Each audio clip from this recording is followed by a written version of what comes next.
Hello friends, and welcome back to Stories About Entitled People. Let's kick off today's video with a story that perfectly captures the essence of sweet, well-planned revenge. But before we begin, best way to support our channel is to leave comments, like, and subscribe with the turned-on bell so you don't miss the new video every single day. Here we go. Bumper Car Karma. My family went on a day-long vacation to an amusement park. 8 of us in total make for rare yet special family moments. This is one of those moments. The youngest sister, YS, of the family got ecstatic because she was going to ride the bumper cars without needing an adult. She talked about it non-stop for 2 weeks, and when the day finally arrived, we were relieved to no longer have to hear about it. Around noon, she jumped in line with the oldest sister, OS of the family, while the rest of us took a break from roller coasters and purchased refreshments. 20 minutes later, all of us are seated at a table, and we're shocked to see YS exiting from the cars with tears streaming down her face, while OS is marching behind her, red-faced and fuming. Due to her sobbing, we can't figure out what happened until OS reaches us. Apparently, there was an idiot high schooler on the bumper cars who got so caught up with hitting people that he forgot to ease up on the younger kids. He threw his weight around hardcore and made a couple of the kids cry, including my YS. When OS confronted him afterwards, he simply responded, "That's the point of the bumper cars," and left. The guy didn't even have the decency to check up on anyone or apologize. He indifferently walked right off, ignoring those he hurt. The story got us all pretty heated, especially with our sister crying next to us. She rarely cries. We all attempted to console her, and at that precise moment, OS turned around and saw the culprit getting back in line. All of us, the entire family, looked at each other, and without saying a word, we proceeded to walk over and also get in line behind the little turd bucket. The youngest 2 of the family stayed out to watch. As we buckled up, Kid Rammer had a stupid little smile on his face as he prepared for another round, not knowing that our entire family was literally surrounding him with only one target in mind.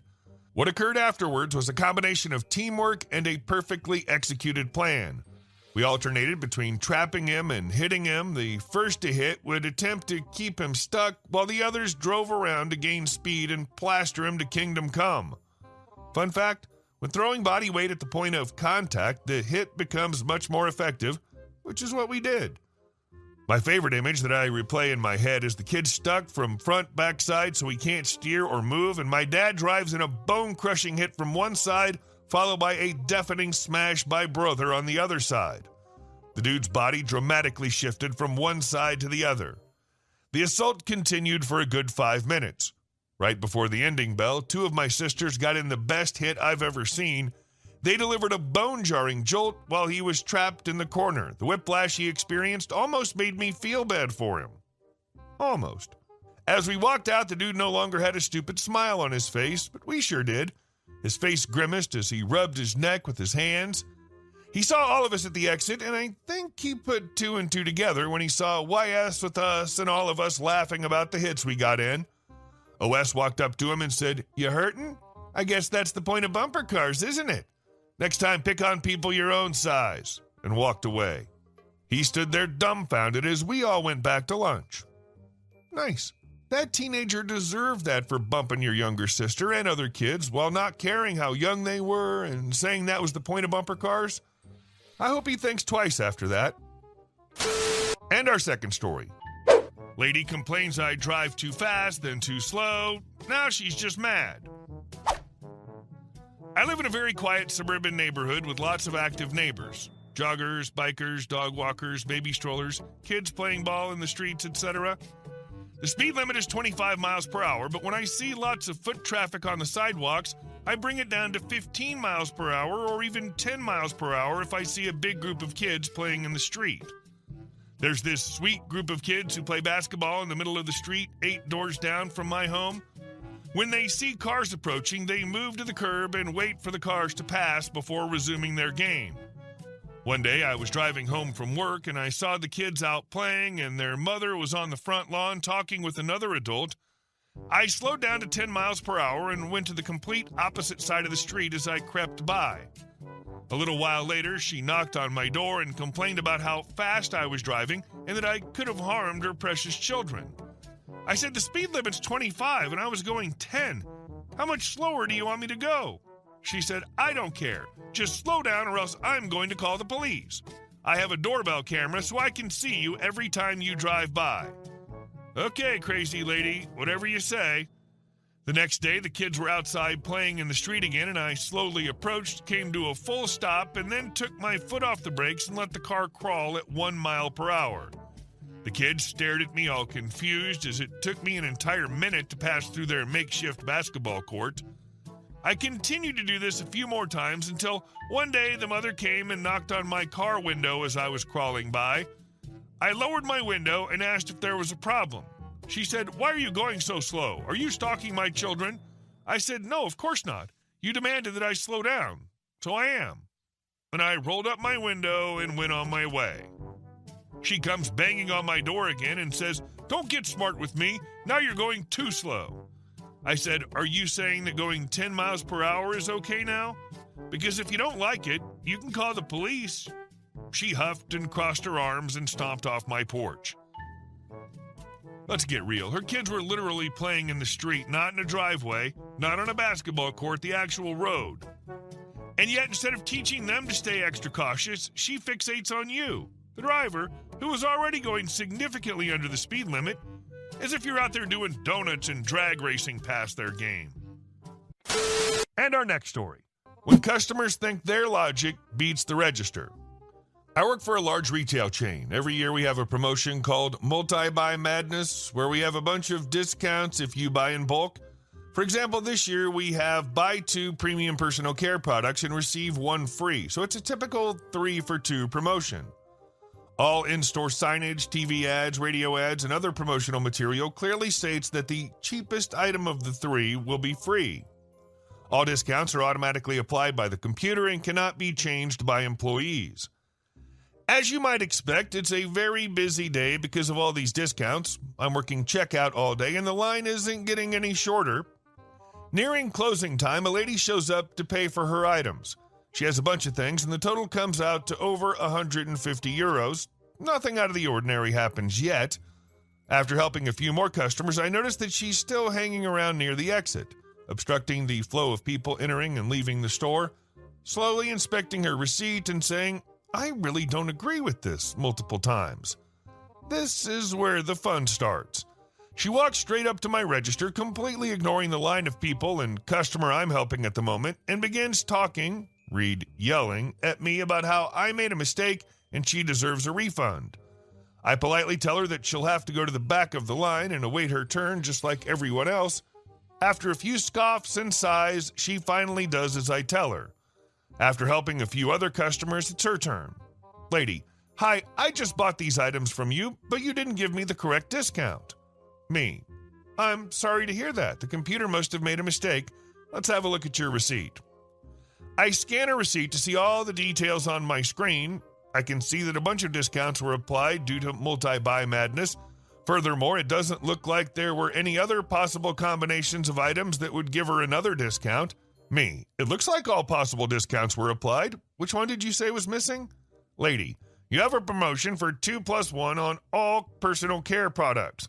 I bought 6 items, so I should receive 2 for free. Me, I'm afraid that promotion only applies to premium personal care products. I show her the promotion details from the handy booklet I have in my back pocket. It clearly states that it only applies to premium personal care products. It even includes a picture of applicable items.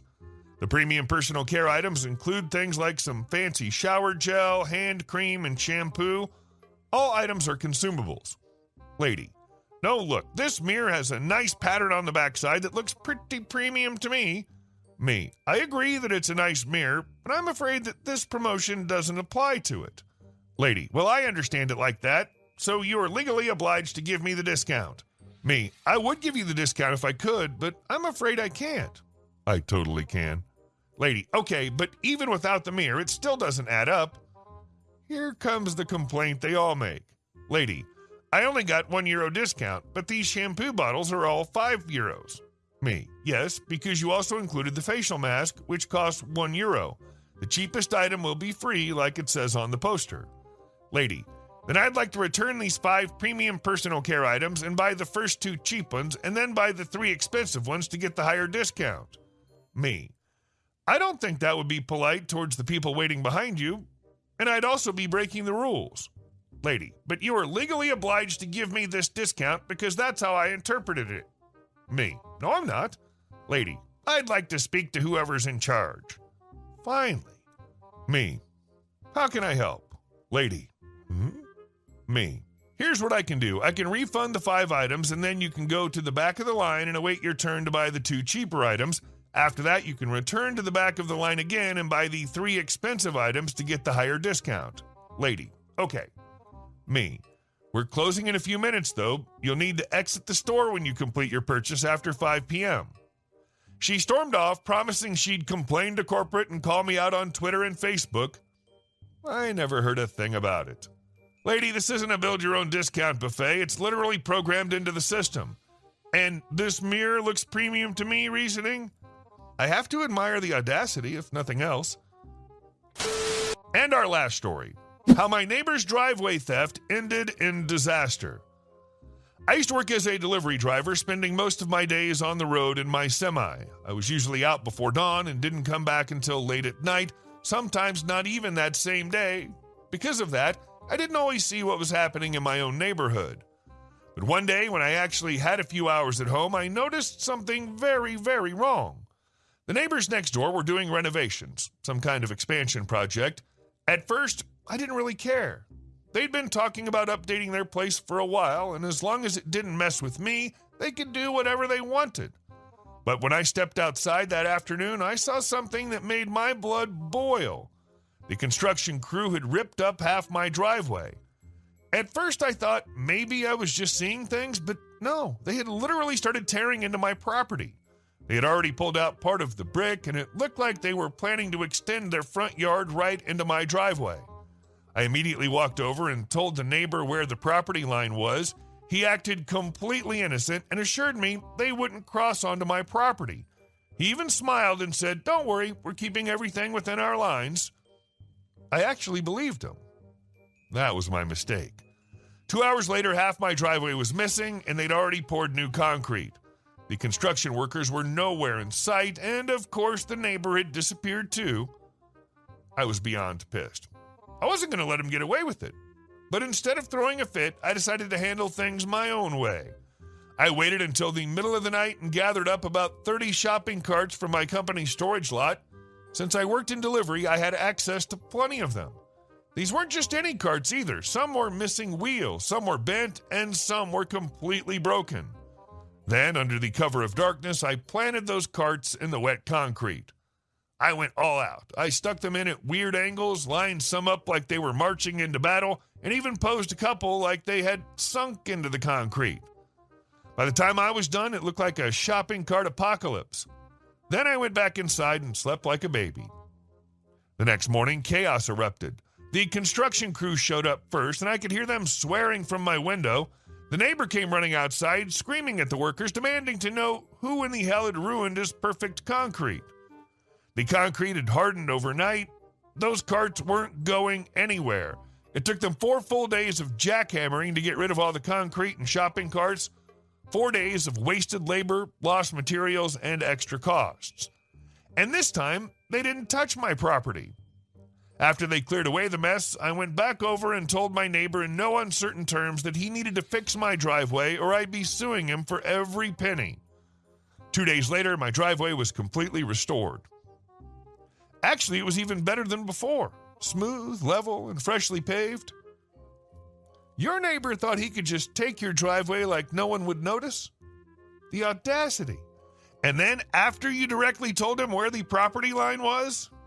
Nah, he deserved every bit of that shopping cart graveyard. Hey guys, thank you all for watching the video. I'll see you in the next one.